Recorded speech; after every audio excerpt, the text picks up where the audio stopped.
Ben, thank you so much for making the time to talk to Mining Indaba today. Thank you, Laura. Ben, you've been out of the corporate space for 5 years now. Tell me, how has or will your leadership style evolve to meet the demands of Africa's mining landscape, especially considering how much it's changed over the last decade? I've been in the mining industry for 35 years, Laura, and I left for 5 years to go and do my own thing. I was busy with some lithium in Zimbabwe and copper in the DRC, in the SADC region. Really, the world I have seen for the last 36 years in the mining industry is about 5 economic cycles. And all these cycles come and go all the time. The reality is that mining is still critical to the defining challenges of our world today, which are climate change, energy transition, and all these aspects of partnering with AI in order to improve our own productivity levels. So really, I come back to a mining industry that's still grappling with the same challenges, but maybe need to accelerate all these in order to meet the global challenges we have. I think acceleration is the key there, Ben. That's what this industry really needs to move forward. 100% agree with you. Now, just looking back, just for a moment, what leadership moment are you most proud of? And what did it teach you about resilience and vision, Ben? I have gone through many, and I can tell you the number of scars I've had, because obviously of 36 years, that's a future behind me. But the key one that I can really explain very quickly, and most likely some people might be familiar with it, is post the tragedy at Lonmin, at Marikana in 2012. I took over Lonmin a year after that, where we had real challenges of financial status. We had to do a rights issue. We had 45,000 employees, 11 mines, and the platinum price was very low. So the answer was not that we're making profit and we could solve by paying everything.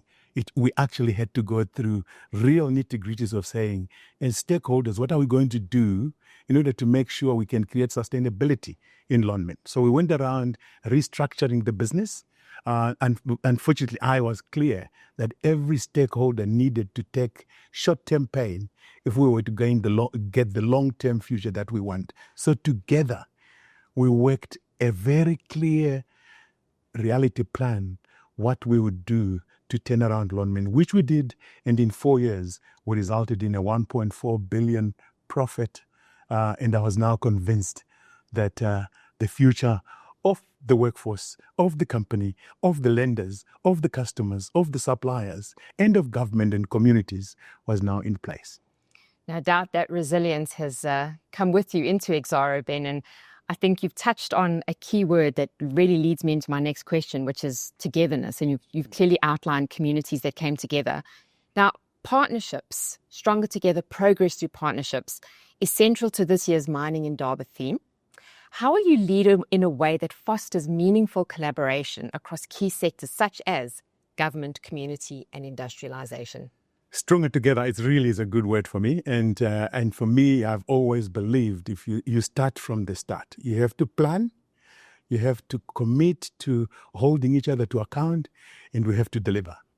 And in doing that, you start off by co-creating with all the stakeholders, making sure that we have a vision that we also want to live with. I mean, I look at the mining Indaba today and the need for the mining industry. If we are going to actually transition in climate change, as we spoke about earlier on, it's all to do with every stakeholder has a role to play. There are many mining opportunities, but every leader needs to play. With the government, needs to enable an environment for us to operate. They need to create a flat playing field for all the competitors to compete. Communities need to give us their land. Suppliers need to bring in. We have a mine today. Some of our mines in Exxaro consume about 1 million liters of diesel a week. That has to be supplied, consumed, and supplied again. So suppliers, customers, lenders, investors, communities, we all need to play our part.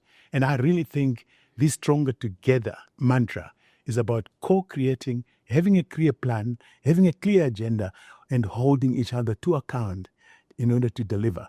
Otherwise, the challenges of climate change are never going to be solved. The challenges of urbanization are never going to be solved. The challenges of increasing population without jobs are never going to be solved. We need thriving businesses, and we need all stakeholders to do their part.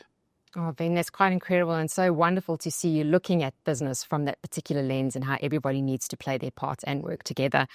Now, Ben, as Exxaro grows and diversifies, which we know it's done recently, how do you empower your teams to lead from within, especially in a sector, as we've spoken about now, that's constantly and rapidly evolving?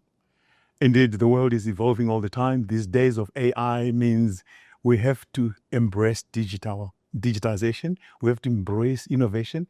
We have to automate any of these mundane and repetitive analytical and technical issues that we can pass on to a computer and actually realize that in the end, the employee we need today is an employee who needs to feel excited about coming to work every day and be excited about, I want to do my best work every day. And really, so the employee we are now looking for, while more competent, while they can think, because you can't replace that with AI, but you actually need to make sure that we take them along. As I started Exxaro, I visited all our operations. Within 1 week, I'd visited all our operations. So I'd known and engaged with our employees to listen, to hear them and say, what must we start, stay, and stop doing in order to be successful? So really, I believe the center of all this is about people.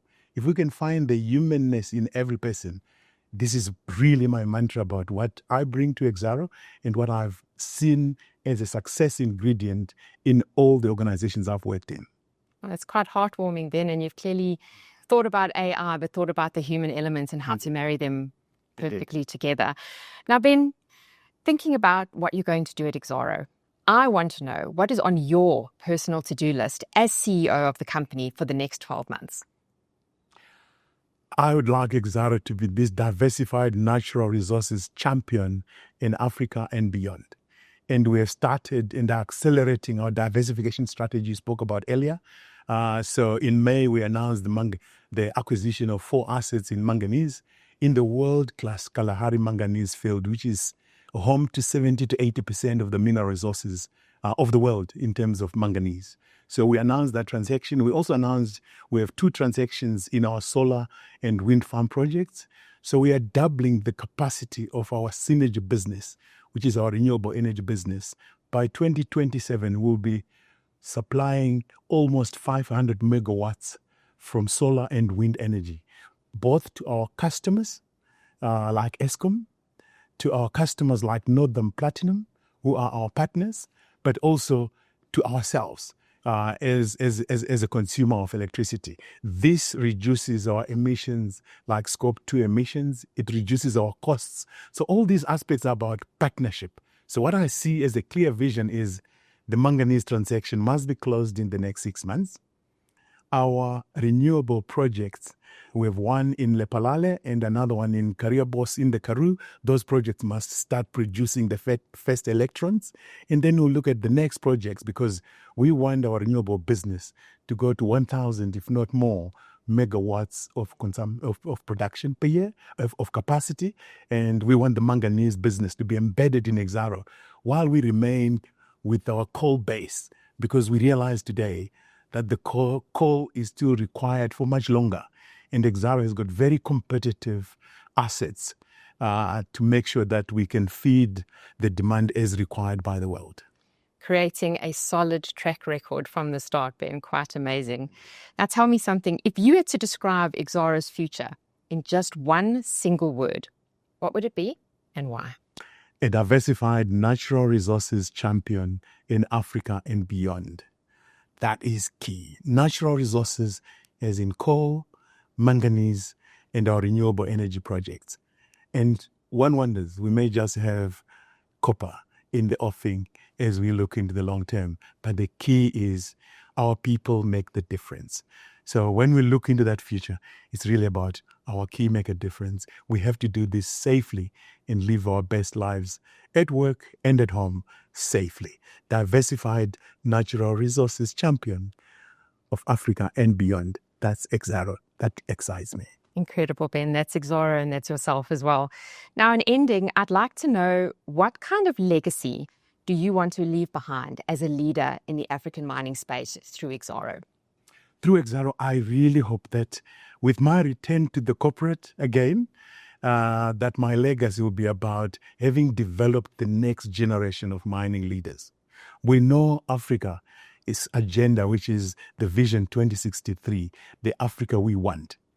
We must have the right leaders with the right ethics, with the right corporate governance structures, but with the right competency to take Africa forward. And without Africa, the world cannot solve all the energy transition challenges, because this is where the real resources are endowed in Africa. So for me, the legacy would be about having developed the next generation of mining leaders, but of leaders in Africa to take this country forward and deliver the Africa we want and the world we need, which is cleaner. Fantastic, Ben. You have already leaving a legacy, and you've been here such a short time, and I cannot wait to see the amazing work that you're going to do at Exxaro and how you're going to bring all your employees along for this incredible journey. Thank you. Thank you very much, Laura. Thank you.